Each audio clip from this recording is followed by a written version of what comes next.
Hello বন্ধুরা, সবাই কেমন আছেন? আশা করি সবাই অনেক ভালো আছেন। যে যেখান থেকে দেখছেন সবাইকে অসংখ্য ধন্যবাদ জানাই।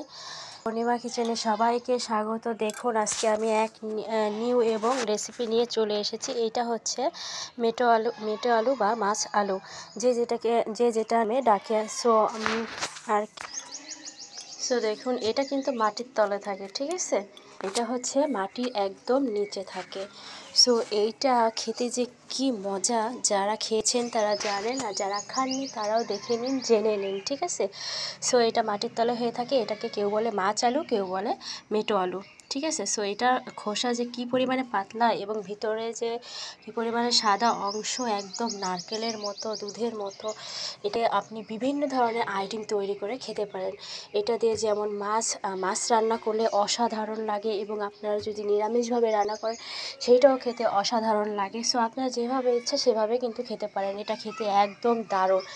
ভিতরে কি পরিমাণে যে সাদা অংশ থাকে দেখেই মন ভরে যায়। আমি কেটে নিচ্ছি। দেখুন, এটা কিন্তু মাটির তলে ছিল, আমাদের বাড়িতেই ছিল। যখন মাটি থেকে বের করা হয় তখন আমি কোনো কারণে ভিডিও করতে পারিনি আপনাদের সঙ্গে, সেই জন্য ওটা দেখাতে পারছি না। পরের দিন বা নেক্সট টাইমে সেটা আমি আপনাকে দেখাবো যে মাটির তলে কিভাবে থাকে এবং কিভাবে বের করে, ঠিক আছে? আমি কেটে নিচ্ছি। দেখুন, আমি মাছ দিয়ে রান্না করব এই মেটো আলু বা মাছ আলু। এটা খেতে একদম নারকেলের মতো। দেখুন কতটা সাদা এবং কতটা সুন্দর, কতটা ইয়ামি, একবার দেখুন বন্ধুরা। আমি ছোট ছোট করে কেটে নিচ্ছি। দেখুন, আর একদম ছোট ছোট করে কেটে নিতে হবে। আমি ছোট ছোট করে কেটে নিচ্ছি, মাছ দিয়ে রান্না করব সেই জন্য। পূর্ণিমা কিচেনে আপনাদের সবাইকে স্বাগত। আর আমার এই ছোট্ট চ্যানেলে সবাই আসবেন বন্ধুরা। সবাই মিলেমিশে আমরা কাজ করে এগিয়ে যাব। আপনারা কে কোথায় থেকে দেখছেন লাইক কমেন্ট করে জানাবেন। আর অবশ্যই আমার এই ছোট চ্যানেলটি সাবস্ক্রাইব করতে কিন্তু ভুলবেন না বন্ধুরা। আমরা সবাইকে যদি সাপোর্ট না করি তাহলে কি আমরা কখনো এগিয়ে যেতে পারবো? আমরা তো মাঝপথেই থেমে যাব, তাই না? পথে যদি আপনি থেমেও যান কোনো কারণে, তাহলে আপনি আবার চলা শুরু করুন। দেখুন কতটা সুন্দর লাগছে, ওয়াও, জাস্ট কিন্তু ওয়াও। এটা কিন্তু আগেই ধুয়ে নিতে হয়, কাটার আগেই ধুয়ে নিতে, যেহেতু এটা মাটির তলে থাকে, মাটির গভীরে থাকে, সেহেতু অনেকটা মাটি থাকে, তাই মাটি থেকে তল থেকে বের করে এটা সুন্দর করে ধুয়ে নিতে হবে। ধুয়ে নিয়ে তারপর কিন্তু খোসা কাটতে হবে। তারপর দেখুন, আমি তেলে দিয়েছি, জিরা ফোড়ন দিয়েছি, তেজপাতা ফোড়ন দিয়েছি। এবার সুন্দর করে লাল করে ভেজে নিব। তারপর কিন্তু আমি কেটে রাখা মাছ আলু বা কেটে রাখা মেটো আলু কিন্তু আমি এর ভিতরে দিয়ে দিব, ঠিক আছে? আপনারা দেখতে থাকুন। আর কাঁচা ঝাল দিয়ে কিন্তু আমি রান্না করছি। কাঁচা ঝাল দিয়ে দিয়েছি। এবার লাল লাল করে সুন্দর করে ভেজে নিব।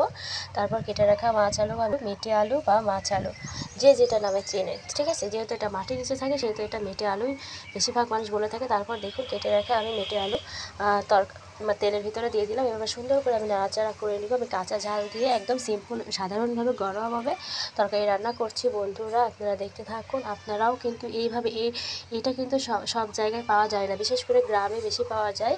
আর গ্রামে প্রায় সব বাড়ির আশেপাশেই পাওয়া যায় এটা।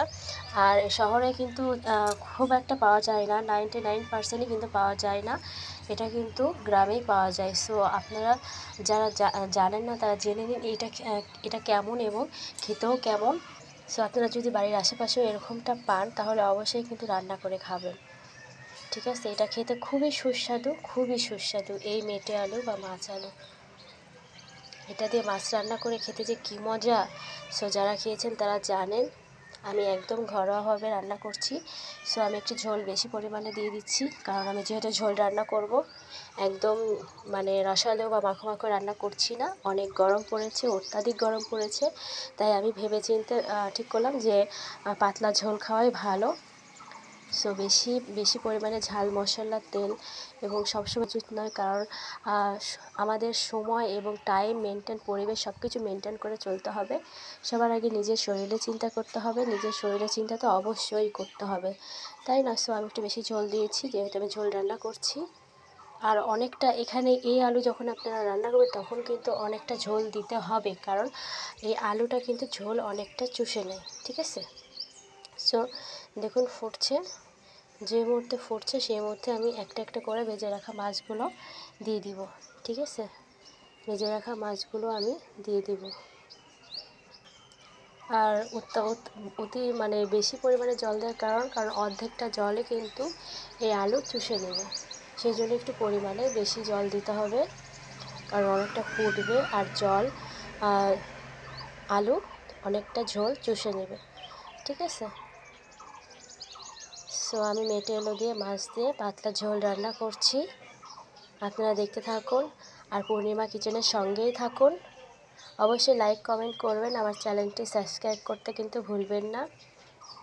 আর আমার প্রতিদিনের রেসিপি আপনাদের কেমন লাগে সেটা কিন্তু ভুলবেন না বন্ধুরা। ফাইনালি আমি কিন্তু নামিয়ে এনেছি, দেখুন কতটা সুন্দর হয়েছে, আলুগুলো কিন্তু সিদ্ধ হয়ে গেছে, খুবই মানে এতটা সিদ্ধ হয়ে যায় ভিতরে একদম মাখনের মতো, খেতেও দারুণ। দেখুন আমি একদম ঘরোয়াভাবে সুন্দর করে মেটে আলু দিয়ে মাছ রান্না করেছি।